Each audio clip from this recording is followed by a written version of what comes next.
Hello friends, Namaskar, myself Dilip Gohil.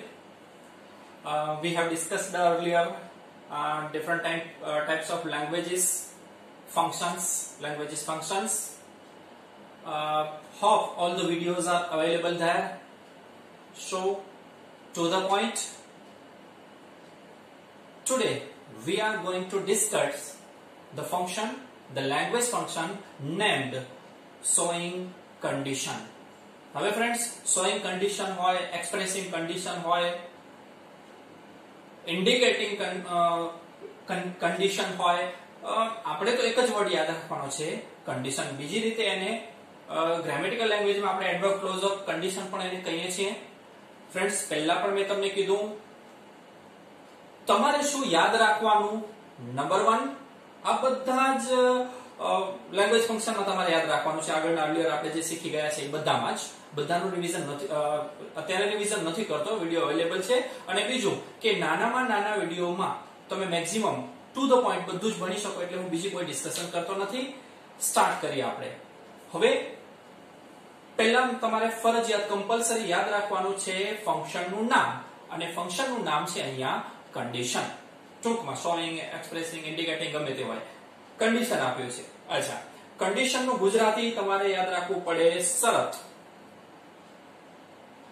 Okay, તો અર્થની વાત થઈ. કન્ડિશન એટલે કે શરત. હવે શરત શું હોય? જો તો, અથવા જો નહીં તો નકાર. ઓકે, તો ઇટ મીન્સ કે જો અને તો માટેના ઇંગ્લિશ વર્ડ છે, ઇંગ્લિશના શબ્દો છે ઇફ એટલે કે જો તો, અનલેસ એટલે જો નહીં તો. નકાર વાક્ય હોય ત્યારે આપણે અનલેસ વાપરીએ છીએ. બીજું કે સિમ્પલી સમજવું હોય તો એમ પણ કહી શકાય કે unless is equal to if not. બરાબર છે? ઓકે, હવે નકાર વાળું વાક્ય હોય ત્યાં તમે જાણો છો કે નોટ આવવું જોઈએ. આ નોટ ની સાથે હંમેશા કોઈક સહાયકારક, કોઈક ઓક્સિલરી આવે જ છે. આ બેઝિક થઈ. સીધો વાક્ય રચના. આ એક સમજવાનું છે ફ્રેન્ડ્સ તમારે. આટલું આ ખાલી સમજી લેશો અથવા આનો સ્ક્રીનશોટ કરીને યાદ રાખી લેશો, તમારું કામ થઈ જશે. ફંક્શનમાં બસ આટલું જ યાદ રાખવાનું હોય, અથવા કોઈક એક સેન્ટેન્સમાં પણ ફંક્શન તમારું આવી જાય. તમારા ઉપર ડિપેન્ડ કરે છે તમે એને કઈ રીતના યાદ કરશો. અચ્છા, આગળ વધીએ. ઇફ પ્લસ એસ એટલે કે સબ્જેક્ટ. આની આપણે ડિસ્કશન કરી છે એટલે નથી કહેતો. કોઈ પણ વાક્ય હશે એ એસવીઓ પ્રમાણેનું હશે જ, વિધાન વાક્ય હશે. if plus s plus verb. હવે વર્બ છે એ સાદો વર્તમાન કાળ હશે. ઇટ મીન્સ કે મેં તમને ટેન્સ શીખવ્યા છે એ પ્રમાણે પ્લે અથવા પ્લેસ હશે. હવે પ્લે અથવા પ્લેસ હું અહીંયા ફોર એક્ઝામ્પલ કહું છું, એને બદલે તમને જે ક્રિયાપદનું રૂપ આપેલું હોય તે જોઈ જવાનું. એટલે કે મૂળ ક્રિયાપદ V1 હશે, કાં તો એ ક્રિયાપદની પાછળ SES અથવા IES હશે. ઓબ્જેક્ટ ઘણીવાર હોય, ક્યારેક ન પણ હોય, એની ચિંતા કરવાની નહીં. બીજું વાક્ય, આ પહેલું વાક્ય થયું, પ્રથમ વાક્ય થયું. એની સાથેનું બીજું વાક્ય આ સમજવાનું છે. હવે જુઓ તમે, તો એની સાથેનું બીજું વાક્ય સબ્જેક્ટ પ્લસ વર્બ. હવે જે વર્બ હશે, જો અહીંયા સાદા વર્તમાન કાળનું હશે તો એની સાથેનું બીજું વાક્ય છે એ સાદો ભવિષ્યકાળ અથવા મોડેલ ઓક્સિલરી વાળું હશે. મોડેલ ઓક્સિલરી એટલે કે સહાયકારક ક્રિયાપદ, હેલ્પિંગ વર્બ પણ એને કહેવાય છે. હવે તમે જાણો છો, પરમેનન્ટલી યાદ રાખી જ લ્યો કે કોઈ પણ મોડેલ ઓક્સિલરી સાથે હંમેશા V1 આવે અને આવે જ. કોઈ પણ મોડેલ ઓક્સિલરી સાથે V1 આવે છે, આટલું મગજમાં રાખી લો. ઓબ્જેક્ટ હોય ન હોય, મેં તમને કીધું એમ કઈ વાંધો નહીં. બીજી વાક્ય રચના સમજી લ્યો. અનલેસ, ઇફ અને અનલેસ બે શબ્દો યાદ રાખવાના છે કન્ડિશનમાં. હવે ફ્રેન્ડ્સ તમને જે મેક્સિમમ પૂછાય છે એ કન્ડિશન ઇન ધ પાસ્ટ પણ હોય છે, તો બંનેમાં કન્ફ્યુઝન ન થાય એટલા માટે આપણે પહેલા કન્ડિશન જોઈ લઈએ અને પછી કન્ડિશન ઇન ધ પાસ્ટ જોઈશું. અનલેસ, સબ્જેક્ટ, વર્બ એટલે કે સાદો વર્તમાન કાળ, આના જેમ જ જોઈ લો, એમ જ હશે. એની સાથેનું બીજું વાક્ય મેં તમને કીધું કે અનલેસ એટલે કે ઇફ નોટ, જો નહીં તો. માટે એની સાથેના બીજા વાક્યમાં આપણે ફરજિયાત શું હશે? નોટ આપેલું હશે. ફરજિયાત શું હશે? નોટ આપેલું હશે. અને નોટ હોય, વાક્યમાં નોટ વાપરવું હોય તો એની બીજી શરત એ છે કે નોટની સાથે કોઈક ઓક્સિલરી જોઈએ, કોઈક સહાયકારક જોઈએ, અને કોઈ પણ સહાયકારકની સાથે હંમેશા V1 આવે જ. નેક્સ્ટ,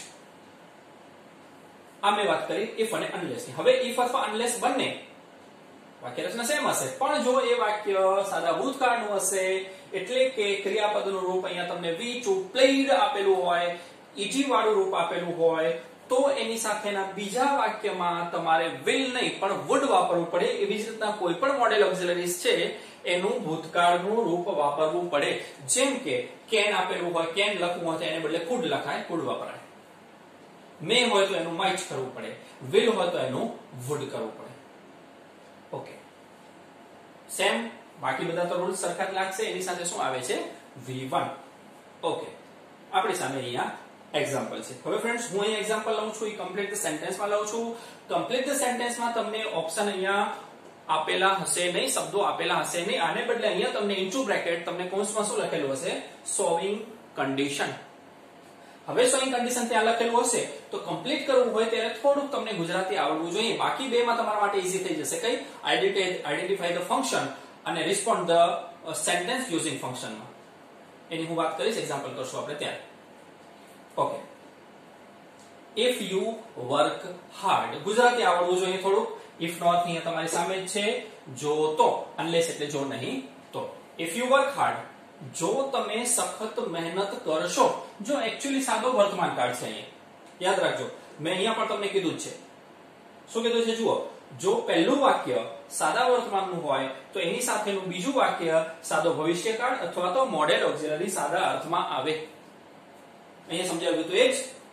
ડબલ કમ્પેરિઝનમાં પણ ડિગ્રી ઓફ કમ્પેરિઝન આપણે જોઈશું ત્યારે એનામાં ડબલ કમ્પેરિઝન પણ આવે છે, જે આપણને પૂછાતું હોય છે વધારે. એની પણ આપણે ડિટેલથી વાત કરશું, પણ નિયમ છે એટલે લખી દઈએ કે ડબલ કમ્પેરિઝનમાં પણ ઉપરોક્ત નિયમ લાગુ પડે છે. કયો? કે એક વાક્ય સાદા વર્તમાનનું હોય તો એની સાથેનું બીજું સાદો ભવિષ્યકાળ અથવા તો કોઈ મોડેલ ઓક્સિલરી વાળું આવશે. જો પહેલું વાક્ય સાદા ભૂતકાળનું હોય, અહીંયા કીધું છે, તો તેની સાથેનું બીજું વાક્ય મોડેલ ઓક્સિલરીના ભૂતકાળના રૂપ વાળું થાય. જેમ કે મેં તમને કીધું એમ વિલ આપેલું હોય તો એનું વુડ થશે.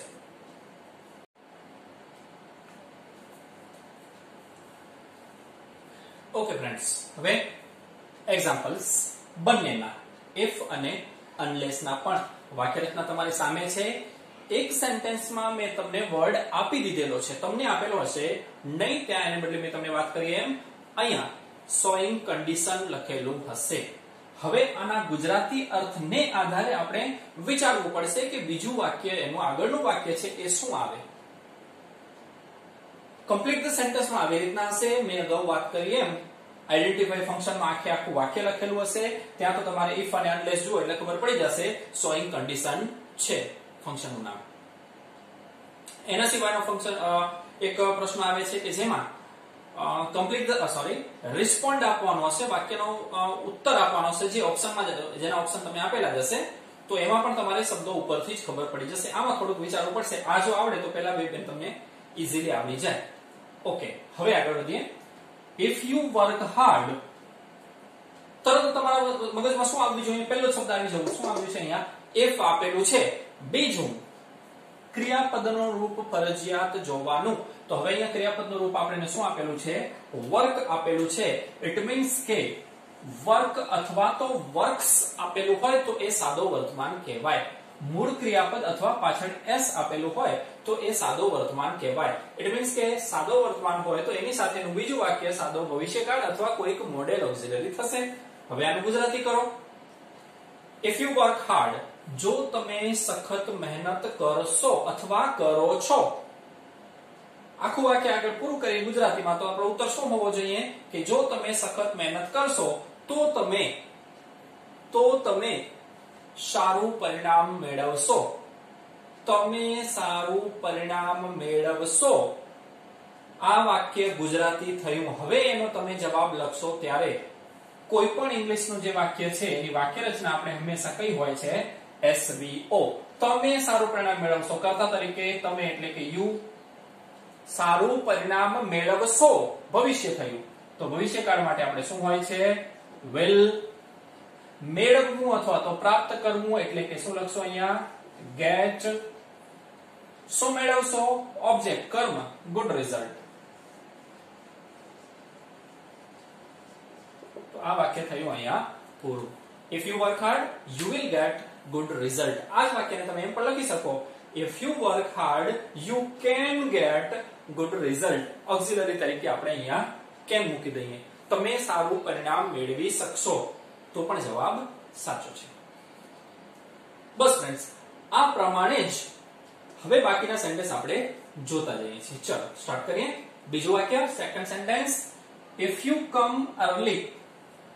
બે વસ્તુ જોવાનું, એક તો એનું કીવર્ડ જોવાનો, ફંક્શન જોવાનું, કયું છે if, બીજું શું જોયું, કાર કયો છે કમ. તો હવે કમ ના ત્રણ રૂપ કયા થશે? તો કમ, કેમ, કમ. V1 V2 V3 કમ, કેમ, કમ. V1 V2 અને V3 પણ એનું કમ થશે. ઓકે, તો એનો મતલબ કે આ સાદો વર્તમાન કાળ છે. જો તું વહેલો આવીશ અથવા જો તમે વહેલા આવશો. હવે ફ્રેન્ડ્સ, અહીંયા બધાનો તમારો વિચાર અલગ હોઈ શકે છે, તો અહીંયા તમારા બધાનો જવાબ તમે અલગ રીતે લખો તો પણ ચાલે, પણ એના વાક્ય રચનાના જે રૂલ્સ છે એને આપણે ફોલો કરવાના છે. સિમ્પલ આપણે વિચારીએ કે જો તું વહેલો આવીશ તો હું તને મળી શકીશ. સિમ્પલ, જો તું વહેલો આવીશ તો હું તને મળી શકીશ. આઈ, વાક્ય રચના તમારી સામે જ છે ફ્રેન્ડ્સ. વિલ, મળવું, મળવું. meet you, I will meet you. Simple sentence પસંદ કરવાના જેના તમને સ્પેલિંગમાં ભૂલ ન પડે, વર્બ તમને આવડતું હોય એવા. હવે બીજું વાક્ય જુઓ. if you come ને બદલે અહીંયા તમને શું આપેલું છે? કેમ આપેલું છે. ઇટ મીન્સ કે અહીંયા વાક્ય તમારું થઈ ગયું ભૂતકાળ. તો અહીંયા પણ સેમ તમારે શું યાદ રાખવાનું છે? તો I. હવે will છે, મેં તમને અહીંયા કીધું ફ્રેન્ડ્સ, સાદા ભૂતકાળનું વાક્ય હોય તો એનું શું કરવાનું છે? would. તો I would meet you. એક જ ફરક આવ્યો, will નું શું થઈ ગયું છે? આ would. આના સિવાયનો તમે ઓપ્શન પણ લખી શકો છો. Fourth one, if I were you. if I were you, ફરી પાછું હવે તમને ખબર પડી જવી જોઈએ કાળ કયો થઈ ગયો? ભૂતકાળ. એટલે કે અહીંયા તમારે would લખવું પડશે. તો અહીંયા શું કહે છે કે જો હું તારી જગ્યાએ હોત તો. કોઈ પણ વાક્ય એના પછીનું, મેં વધારે મહેનત કરી હોત તો I will નું શું કહીશું? would. મહેનત કરવી એટલે કે work hard. સિમ્પલ સેન્ટેન્સીસ હોય એવા જ પસંદ કરવાના. માર્ક્સ તમારા શેના મળે છે? સેન્ટેન્સ પેટર્ન અને થોડુંક અર્થપૂર્ણ વાક્ય થવું જોઈએ, મીનિંગફુલ સેન્ટેન્સ થવું જોઈએ. Next one, if you run fast. ફરી પાછું શું આવ્યું અહીંયા? રન, સાદો ભૂતકાળ છે. જો તમે ઝડપથી દોડશો. મેં તમને કીધું એમ બધાના વિચાર અલગ હોઈ શકે. કોઈક એમ વિચારે કે જો તું ઝડપથી દોડીશ તો રેસ જીતી જઈશ. તો કોઈક એમ વિચારે કે જો તું ઝડપથી દોડીશ તો બસ પકડી શકીશ, બસમાં બેસી શકીશ. તો કોઈ એમ વિચારે કે જો તું ઝડપથી દોડીશ તો જલ્દી પહોંચી જઈશ. કોઈ પણ sentence. Okay, if you run fast, તું ઝડપથી પહોંચી શકીશ તો બસ પકડી શકીશ. તો you can અથવા you will, બેમાંથી જે લખો એ લખી શકો. catch the bus. Okay friends, આ થઈ if વાળા હકાર વાક્યની વાક્ય રચના. હવે નકાર વાક્ય unless વાળો હશે તો કઈ રીતના લખવું? unless you work hard તમારી સામે જ છે ફ્રેન્ડ્સ, બધું તમારી સામે જ છે. વધારામાં એક જ વસ્તુ શું લખવાનું છે? અહીંયા not લખવાનું છે. ઓકે, તો unless you work hard શું લખશો અહીંયા? you will. નકાર વાક્ય છે, વાક્ય રચના જોઈ લો. not get good result. Okay friends, બાકીના સેન્ટેન્સમાં પણ આની જેમ જ તમારે યાદ રાખવાનું છે. ફટાફટ 2 મિનિટમાં રિવિઝન કરી દો, અથવા તો આખા જ શોઈંગ કન્ડિશન ને તમે શું યાદ રાખવાનું છે? એક તો એનું ફંક્શનનું નામ શોઈંગ કન્ડિશન, બીજું એના રિલેટેડ વર્ડ્સ ફંક્શનના, તો કે if અથવા unless, અને ત્રીજું કે એક વાક્ય સાદા વર્તમાન કાળનું હશે એટલે કે એની વાક્ય રચના ત્રીજું તમારે યાદ રાખવાની છે કે એક વાક્ય સાદા વર્તમાનનું હશે તો એની સાથે ઓક્સિલરી સાદા અર્થમાં આવશે, અને વાક્ય પહેલું વાક્ય સાદા ભૂતકાળનું હશે તો એની સાથે ઓક્સિલરી પૂર્ણ રૂપમાં આવશે. પૂર્ણ રૂપ નહીં, પણ આપણે એમ કહીશું કે એનું ભૂતકાળનું રૂપ અહીંયા આવશે. કન્ડિશન ઇન ધ પાસ્ટ છે, sorry yes, condition in the past છે એ આપણે નેક્સ્ટ વિડીયોમાં જોઈશું. Thank you friends, thank you very much for watching video.